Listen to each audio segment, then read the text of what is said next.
मेरे सामाजिक परिवार के सभी साथियों और ये वीडियो देखने वालों को नमस्कार। जो कल कश्मीर घाटी से, जम्मू कश्मीर से जो खबर आई वो बेहद चिंताजनक है और हालांकि उसका दो संकेत है। एक संकेत तो यही है कि आतंकवादी बौखलाए हुए हैं, हताश हैं।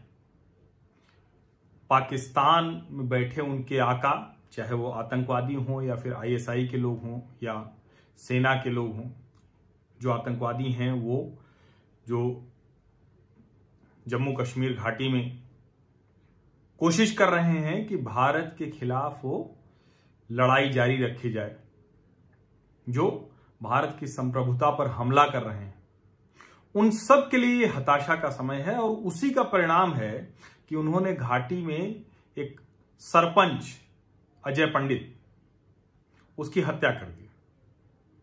लेकिन इसको दोनों तरफ से देखने की जरूरत है। एक तो ये वजह है, और चूंकि अभी पिछले 2 दिनों में 7 और 8 जून को बड़ा अभियान चलाकर 9 आतंकवादियों को जम्मू कश्मीर पुलिस और भारतीय सेना ने मार गिराया। पिछले 1-2 सप्ताह में 9 बड़े ऑपरेशन हुए, 22 आतंकवादी मार गिराए गए।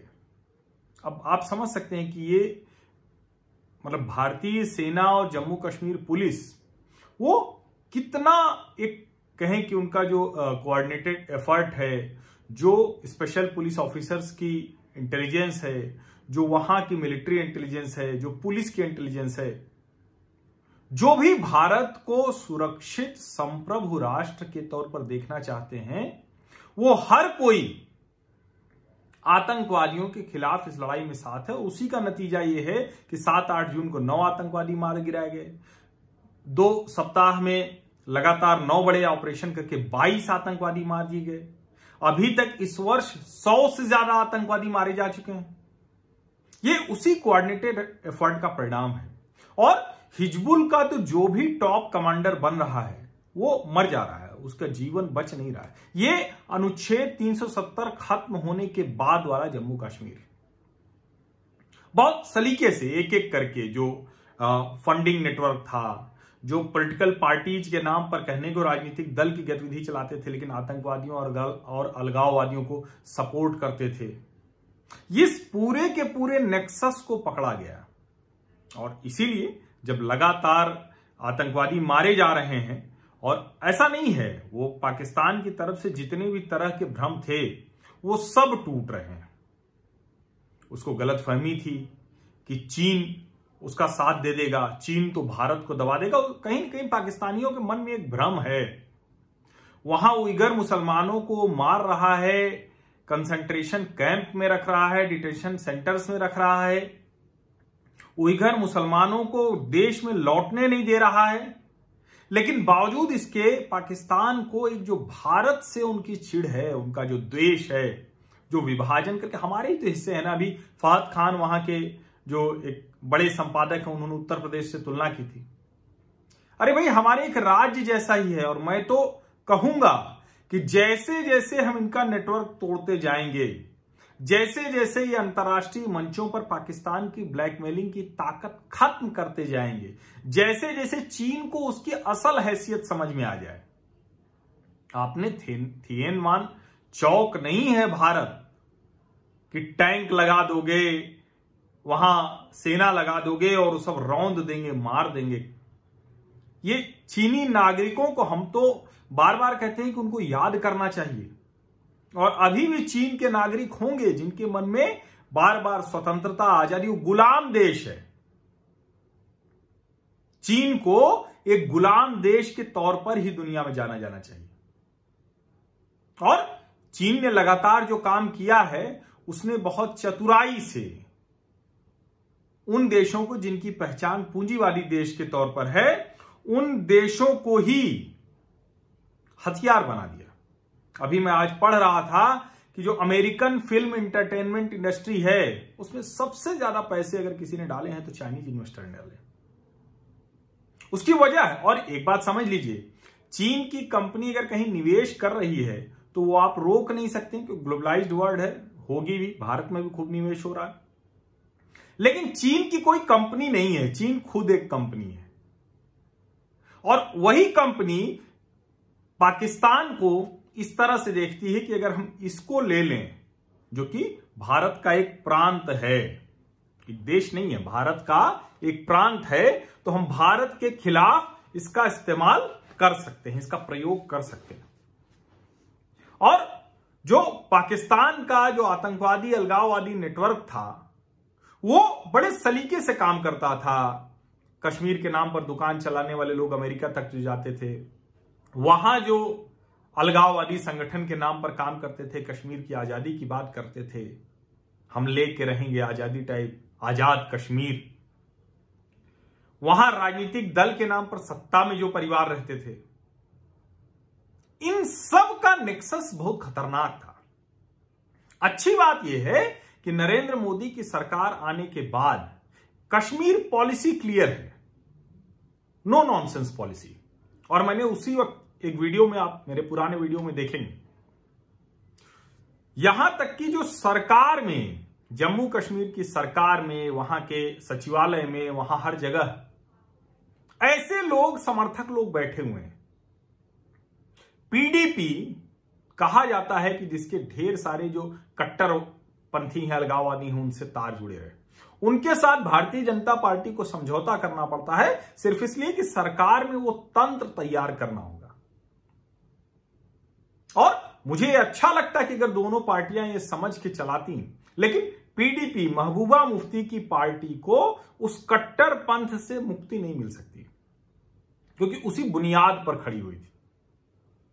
और इसीलिए जब एक समय के बाद आतंकवादियों को लगातार छोड़ने का दबाव पड़ने लगा, तो भारतीय जनता पार्टी को उस समझौते से बाहर आना पड़ा। लेकिन उसका एक बेहतर परिणाम यह रहा कि पूरे जम्मू कश्मीर में सरकार के तौर पर एक तंत्र खड़ा हुआ और उसके साथ साथ समाज के तौर पर भी एक तंत्र खड़ा हो गया। अब ये जो अजय पंडित हैं, ये भारतीय जनता पार्टी के नहीं हैं, ये कश्मीरी पंडित हैं और ये कांग्रेस पार्टी से जुड़े हुए सरपंच हैं। उन 90 के दशक में जब कश्मीरी पंडितों का नरसंहार किया गया, उनके परिवारों को, उनकी महिलाओं को यातना दी गई, जाने क्या क्या किया, उसका वर्णन करने का मतलब नहीं। और वो लोग भागे तो इनका परिवार भी आ गया था। लेकिन अभी करीब 2 वर्ष पहले ये फिर से लौटे और इनकी हत्या कर दी गई। अब इसको आप समझिए, भारत इस लड़ाई के आखिरी दौर में है। जितनी तेजी में इस लड़ाई को भारत जीतेगा, जितनी तेजी में भारत, जम्मू कश्मीर के डीजीपी दिलबाग सिंह ने बताया कि करीब 250-300 आतंकवादी अभी भी सक्रिय हैं, उसमें से 100 से ज्यादा वो पाकिस्तानी मूल के हैं जो हैं जम्मू कश्मीर में। जितनी तेजी में इनका सफाया होगा, उन्होंने कहा कि 24 घंटे से लेकर 2 से 3 महीना एक आतंकवादी की औसत उम्र है। रियाज नायकू मारा गया, बुरहान वानी मारा गया, और इनका कमांडर तो हुआ नहीं कि वो ऊपर गया नहीं, उसको जहन्नुम भेज दिया जाता है। और इसीलिए जिस तेजी में ये नेटवर्क काम कर रहा है, तो वो क्या करते हैं, पहले उन्होंने जो स्पेशल पुलिस ऑफिसर्स थे घाटी में और जम्मू में, जो जाहिर है मुस्लिम थे, उनके ऊपर हमला किया। जो पुलिस वाले हैं उनके परिवार वालों पर हमला किया, बंधक बनाने की कोशिश की। लेकिन एक अच्छी बात है, अब ये जब तक ये आतंकवादी महिमा मंडित होता है, हीरो बनता है, उसके पहले निपटा दिया जाता है। पहले तो बुरहान वानी पोस्टर बॉय बन गया था, अब वो नहीं हो रहा है। और इसीलिए अजय पंडित की हत्या उस तरफ इशारा करती है जो सरकारों को, इंटेलिजेंस एजेंसियों को और चौकन्ना होने की बात है। और निश्चित तौर पर आप कश्मीरी पंडितों को वापस करने की बात कीजिए तो उमर अब्दुल्ला से लेकर महबूबा मुफ्ती से लेकर सब घड़ियाली आंसू बहाने लगते हैं। लेकिन इन लोगों ने कश्मीरी पंडितों की वापसी की कोई कोशिश नहीं की। और खबरें तो यह भी हैं कि जम्मू की भी डेमोग्राफी बदलने की कोशिश की। तो कश्मीरी पंडितों को उनका हक मिले, लेकिन उनकी सुरक्षित जान के साथ, यह बहुत जरूरी है। इसका कोई मतलब नहीं कि आप कश्मीरी पंडितों को घाटी में भेजेंगे करें और अजय पंडित जैसे उनको आतंकवादी मार दें। आपको इस बात की चिंता करनी होगी कि कश्मीर घाटी में जो गैर मुसलमान बचे हैं वो बचे रहें और सरकार को एक योजना बनानी होगी कि अगर कश्मीरी पंडित जाना चाह रहा है तो उसको कैसे उसका प्लान बनाएंगे, क्या योजना होगी, किस तरह से वो रहेगा वहां, ये काम करना पड़ेगा। अगर इन दोनों, चूंकि एकदम लौ भभक रही है, आतंकवादी पागल हो रहे हैं, सलाहुद्दीन के ऊपर हमला हो रहा है, आईएसआई परेशान है, जो पाकिस्तान के कब्जे वाला कश्मीर है, जिसको कभी आजाद कश्मीर कहते हैं, कभी कुछ कहते हैं, वो जो बुरी तरह से रह रहे हैं लोग, वो सब भारत आना चाहते हैं, भारत में मिलना चाहते हैं। वो जानते हैं कि भारत ही अंतिम परिणति है। पाकिस्तान भारत का एक प्रांत रहने लायक ही है, उस मुल्क का कुछ है ही नहीं है, कोई बुनियाद नहीं है, कोई बिसात नहीं है। जाहिल सारी जिंदगी कटोरा लेके भीख मांगते दूसरे देशों से। भारत को हम डिस्टर्ब करेंगे इस नाते पाकिस्तान की पहचान बनी रही उनके यहां, और पूरे समय अपने ही लोगों पर इतनी यातना, इतना शोषण, इतना अत्याचार। और इसीलिए जरूरी है कि इस वक्त खुफिया एजेंसियां, पुलिस, सेना ज्यादा सतर्क रहे। और सबसे ज्यादा सतर्क हमें आपको रहना। ये जो प्रोपागेंडा मशीनरी है ना, जो कभी चीन के पक्ष में, कभी पाकिस्तान के पक्ष में, ये दरअसल ये विचार के बंधुआ लोग हैं। ये देश के लिए सबसे घातक हैं। जो मैंने सुबह भी कहा, दोपहर में भी कहा था, जब चीन की सेना पीछे हटी, वो मैंने बताया। टीवी चैनल पर भारत के खिलाफ आप कैसे ये बोल सकते हैं? और कांग्रेस पार्टी कह रही है कि देखिए सीमा इतना, और ढेर सारे पत्रकार भी ये कह रहे हैं। मैं एक बात और कह रहा हूं, साइकोलॉजिकल वॉर चाइना लड़ता है। ये आप इसको कश्मीर को, पाकिस्तान को, नॉर्थ ईस्ट को, लद्दाख को, इसको अलग अलग करके मत देखिए। कम्युनिस्ट दुनिया भर में कम्युनिस्ट हैं, उनके लिए देश नहीं होता है। ये मूल बात आप अपने दिमाग में बैठा लीजिए। और इसी तरह से जो रेडिकल इस्लामिस्ट होगा, उनके लिए भी देश नहीं होता है।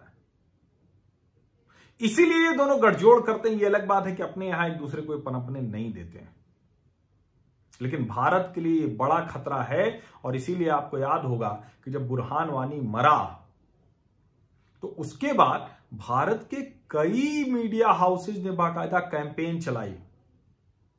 अच्छी बात यह है कि अब एक एक करके वो ध्वस्त हो रहे हैं। अच्छी बात यह है कि अब एक एक करके ऐसे लोगों के चेहरे से पर्दा हट गया है और सरकार कड़ाई से पेश आ रही है। वो पकड़े जा रहे हैं, वो बंद किए जा रहे हैं। अब उनको गोश्त तो बिरयानी नहीं दिल्ली बुला के खिलाया जाता है। ये इसीलिए ये अजय पंडित की हत्या ये दोनों तरफ है। मतलब दो इसके जो पहलू हैं वो दोनों समझिए कि एक तो एक सचमुच आतंकवादी इस बुरे हाल में है, सेना से लड़ नहीं सकते, जम्मू कश्मीर पुलिस से लड़ नहीं सकते, वो औकात नहीं है, वो ताकत नहीं है। बेवजारे हम बहुत, कितने समय तक तो ये भ्रम फैलाया गया कि अरे जब वो मरने ही आ रहा है आतंकवादी तो आप उसका क्या कर लीजिएगा, 72 हुरों की तैयारी करके आया है। अब समझ में आ रहा है कोई मरने वरने नहीं आ रहा है, वो मारने आ रहा था। मरने लगे तो दुम दबा के भाग रहे हैं, मरने लगे तो लोकल भर्ती बंद हो गई।